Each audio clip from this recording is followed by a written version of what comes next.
तो आज से हम स्टार्ट करने वाले हैं सेरिकल्चर, जो हमारा टॉपिक है, जो हमारा चैप्टर है हमारे 5th यूनिट का entomology, economical entomology of zoology second paper.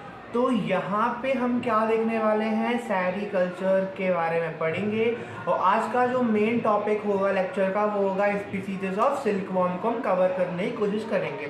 तो व्हाट इज सेरिकल्चर? जब भी हमारे मन में क्वेश्चन आता है तो हमें क्या ध्यान में रखना है कि जब हम बहुत बड़े स्केल पे सिल्क वॉर्म को रियर करते हैं और उनसे सिल्क को प्रोड्यूस करते हैं, इसी को हम सेरिकल्चर बोलते हैं। यानी कि a wide range rearing of silk worm for the production of silk, commercial production of silk is termed sericulture. अगर हम बात करें कि सेरिकल्चर की जो स्टार्टिंग है वो कहाँ से हुई थी, तो चाइना में सेरिकल्चर का प्रोडक्शन सबसे पहले स्टार्ट हुआ था।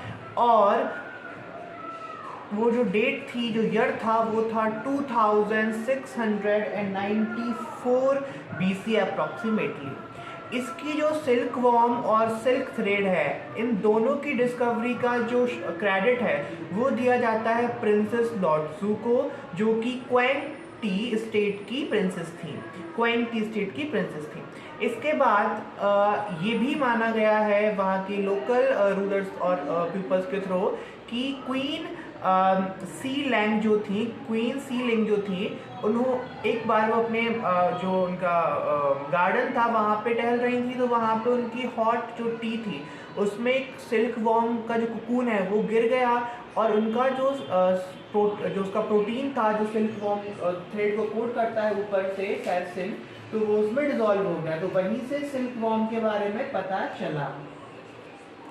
देन हम देखते हैं, इसीलिए सिल्क को चाइना के लोग क्या बोलते हैं, साई बोलते हैं। एनुअल जो प्रोडक्शन होता है सिल्क का ऑल ओवर दी वर्ल्ड वो होता है 24 मिलियन kgs पर एनुअम। जो इसका टोटल जो इसका है उसमें से 70% केवल और केवल जापान अकेले ही प्रोड्यूस करता है। बाकी ये अगर आप देखें तो मलेशिया, थाईलैंड, यूरोप की कुछ कंट्रीज़ हैं, इंडिया, और यहाँ पे भी प्रोड्यूस, चाइना में भी प्रोड्यूस किया जाता है सिल्क। इंडिया में इसकी सबसे पहले जो स्टार्टिंग हुई थी वो हुई थी पूसा इंस्टीट्यूट न्यू दिल्ली के थ्रू।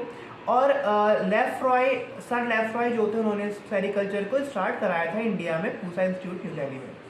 अब सिल्क वॉर्म के बारे में हम पढ़ेंगे थोड़ा सा। सिल्क वॉर्म क्या होता है? ये नॉक्टर्नल यानी कि रात के समय मेटाबॉलिकली एक्टिव होने वाला इंसेक्ट है। ये लाइट कलर यानी कि light yellow, light white, cream colour, इन सब कलर का होता है। इसके पास बाईपेक्टिनेट एंटीने होते हैं। अगर मैं ड्रॉ करूं बाईपेक्टिनेट एंटीने को तो कुछ इस तरह से, और इसमें बाईपेक्टिनेट ऐसे कर दीजिए आप।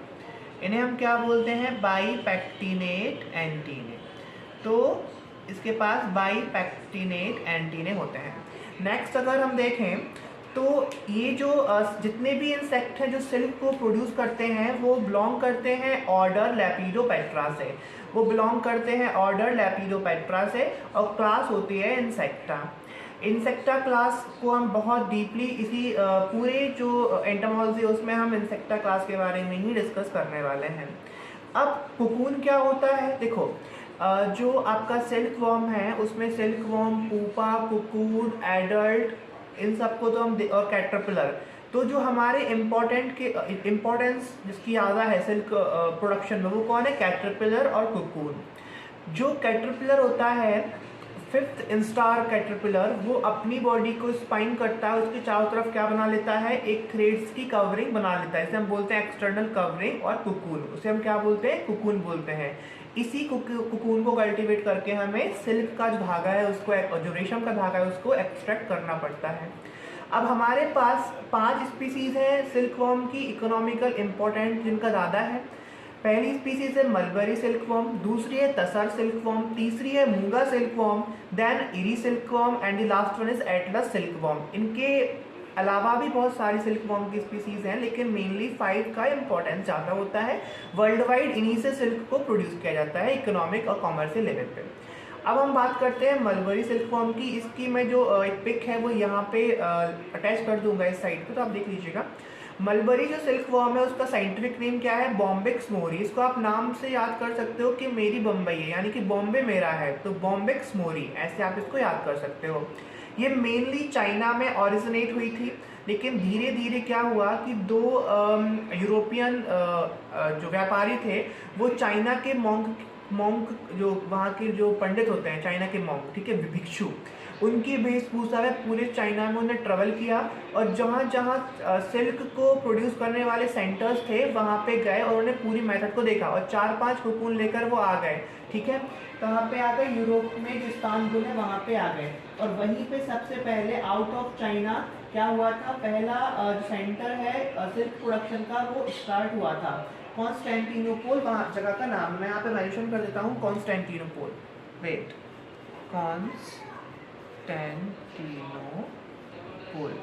कॉन्स्टेंटिनोपोल में आउटसाइड चाइना सबसे पहले कॉन्स्टेंटिनोपोल इस्तानपुर यूरोप में ही सिल्क सेरिकल्चर को स्टार्ट किया गया था, आउट ऑफ चाइना में बोल रहा हूँ।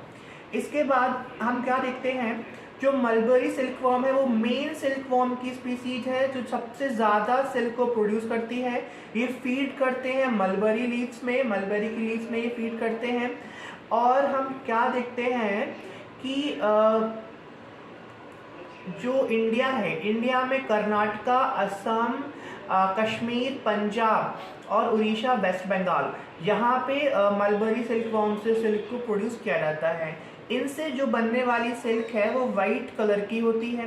नेक्स्ट हम बात करेंगे तसर सिल्क वॉर्म की। तसर सिल्क वॉर्म एक विल्ड टाइप का है, यानी कि इसको आप आसानी से रियर नहीं करवा सकते हो। इसको कलेक्ट करने के लिए आपको फॉरेस्ट में जाना पड़ेगा, यानी कि इसके जो कैटरपिलर्स हैं उनको कलेक्ट करने के लिए आपको कहाँ जाना पड़ेगा, फॉरेस्ट में जाना पड़ेगा। बेसिकली ये मलेशिया, चाइना, जापान, थाईलैंड और इंडिया में पाई जाती हैं। इंडिया के जो यूपी में मिर्ज़ापुर है वहाँ इसका सबसे ज़्यादा ग्रॉस प्रोडक्शन होता है। तसर सिल्क वॉर्म से सिल्क बनाने का प्रोडक्शन सबसे ज़्यादा मिर्ज़ापुर यूपी में होता है। यहाँ थोड़ा एक जो ग्रीन कलर है वो विजिबल नहीं होगा, तो आप मेरी वॉइस को अच्छे से ध्यान से सुनिए। इसके बाद जो तसर सिल्क वॉर्म है वो किस पे फीड करते हैं, वो बेर, साल, अर्जुन और फिग, इनकी जो पत्तियां होती हैं उन पे फीड करते हैं। इनके कुकून बहुत ज़्यादा बड़े होते हैं और हार्ड होते हैं। इनसे बनने वाला जो सिल्क होता है वो ब्राउन कलर का होता है और कॉपरी कलर का होता है। फिर आप क्या देखेंगे कि जो ये सिल्क जो इनका विंग स्पैन की जो पंख की साइज होती है वो कितनी होती है, 140 to 190 mm होती है। याद रखिए कि जो सिल्क वॉर्म है जब वो बैठता है ना तो अपने पंखों को फैला के बैठता है। देन थर्ड आता है मूंगा सिल्क वॉर्म। ये एक्चुअली असम के अंदर ही पाई जाती है। What is the means of indigenous, इसका मतलब होता है कोई भी ऑर्गेनिज्म या जो फ्लोरा फोना है वो एक पार्टिकुलर एरिया में ही पाया जाए, दैट इज कॉल्ड इंडिजिनस, ठीक है। और ये एक साल में 5 बार हम इसकी क्रॉप देख सकते हैं, यानी कि 5 बार इसकी लाइफ साइकिल्स कंप्लीट होती हैं। ये सोम, सलाऊ एंड सिनामोन इन की पत्तियों पे फीड करता है।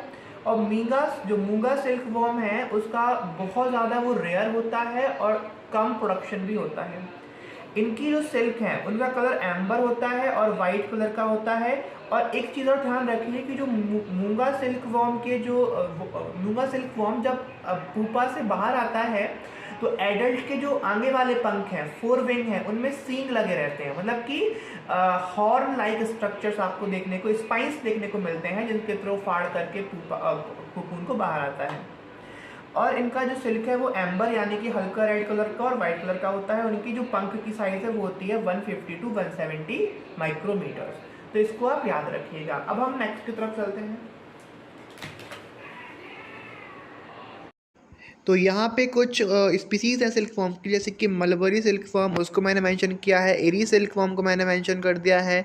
देन मूंगा सिल्क फॉर्म देखिए आप यहाँ पे इस तरह से दिखते हैं। इसके बाद सबसे बड़ा सिल्क फॉर्म जो कि है एटलस सिल्क फॉर्म। एंड फिर फर्दर आपको दिखेगा तसर सिल्क फॉर्म जो कि एक वाइल्ड टाइप है। यहाँ पे क्या होता है, इसकी जो मेल है वो बड़ा होता है, फीमेल छोटी होती है।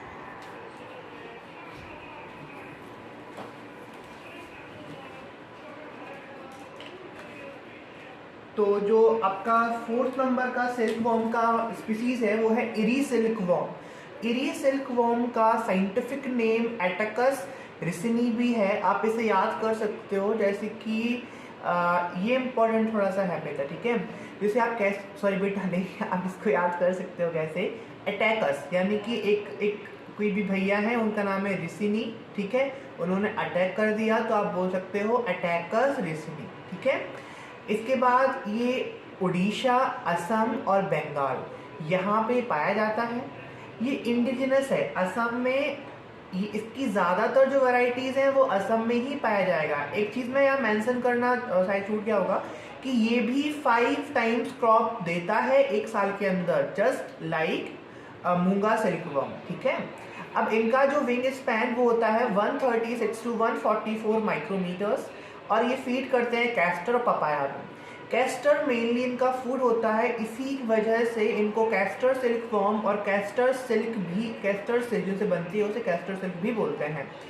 नेक्स्ट अगर हम देखें इनकी मॉर्फोलॉजी, तो इनके जो पंख हैं वो हल्के ब्राउन और कभी कभी मोस्टली क्या होता है चॉकलेट कलर के होते हैं, और उनमें वाइट कलर के सेमी सर्कल्स होते हैं, स्पॉट्स देखने को मिलते हैं। इनका जो कैटरपिलर होता है थोड़ा सा बड़ा होता है, आई थिंक 4 to 6 सेंटीमीटर्स का होता है, और उसमें ग्रीन कलर का होता है वो पूरा, उसमें ट्यूबरकल्स होते हैं, ब्लू ब्लैक कलर के स्पॉट्स होते हैं। अब इनसे जो सिल्क बनती है वो मिल्की वाइट कलर की सिल्क होती है।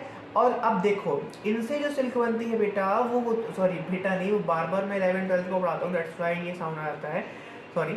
लेकिन जो इनसे सिल्क बनती है वो कैसी होती है, वाइट कलर की होती है, ठीक है। अब ये जो सिल्क बनाते हैं वो होती है नॉन रिन्यूएबल।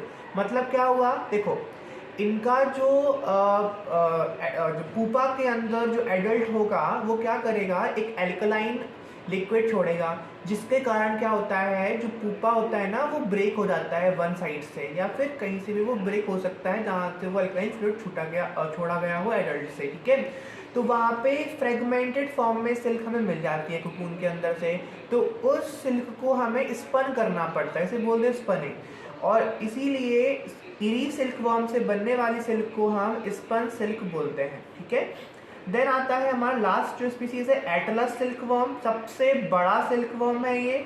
इसका जो विंग स्पैन होता है वो होता है 270 माइक्रोमीटर्स का होता है। ये बर्बरी ट्री में की जो पत्तियां हैं बर्बरी, उन पे ये फीड करता है। यहाँ में एक छोटा सा क्वेश्चन पूछूंगा, सेकेंड ईयर में हमने एक बॉटनी के सेकेंड पेपर में, आई थिंक फर्स्ट ईयर में, यस फर्स्ट ईयर में हमने एक फंगस की लाइफ साइकिल पढ़ी थी कॉलेज में। तो वो मेरे फेवरेट जो प्रोफेसर उन्होंने पढ़ाई थी। तो अगर आपको याद हो तो बर्बरी जो है, बर्बरी जो ट्री है वो one of the life phases में उस जो पर्टिकुलर जो फंगस है उसके थ्रू ऐसा होस्ट यूज़ किया जाता है। आप क्या उसका नेम बता सकते हो? वैसे मुझे पता है दैट इज पक्सीनिया ग्रामिनेस कुछ रहा ही नहीं उसमें, मैंने बता दिया। देखो अब देखो फिर इसके बाद जो एटलस सिल्क वॉर्म है उससे बड़ा होता है, इसका जो विंग स्पैन है वो होता है 270 माइक्रोमीटर्स का। ये बारबरी ट्री को एज अ फीड यूज करता है, उसकी पत्तियों को खाता है। अब इनके जो विंग्स हैं वो ब्लैक कलर के होते हैं और उनमें रेड कलर की मार्जिन्स होती हैं और उनमें वाइट कलर के और या फिर अलग अलग कलर के सेमी सर्कल डॉट्स प्रेजेंट होते हैं। ये साउथ एशिया में मोस्टली पाया जाता है, वहाँ पे इंडिजिनस है, और ये मलेशिया का मेन सिल्क वॉर्म स्पीसीज है एटलस सिल्क वॉर्म। अब इसका जो पुपा होता है और जो कुकून होता है, सॉरी जो कुकून होता है वो सैंड कलर का होता है और उसमें एक साइड से वो ओपन होता है। क्या होता है? एक साइड से वो ओपन होता है, ठीक है। तो इनसे जो सिल्क बनती है वो सैंड कलर की होती है। यही ये लेक्चर खत्म हुआ। अब आप जाके मेरी जस्ट सेकंड वीडियो भी अभी अपलोड हो जाएगी, वो है जीन थेरेपी के ऊपर, जूलॉजी फर्स्ट पेपर, तो उसको भी जरूर आप देखिएगा, बहुत ज़्यादा हेल्प होगी आपको आई थिंक।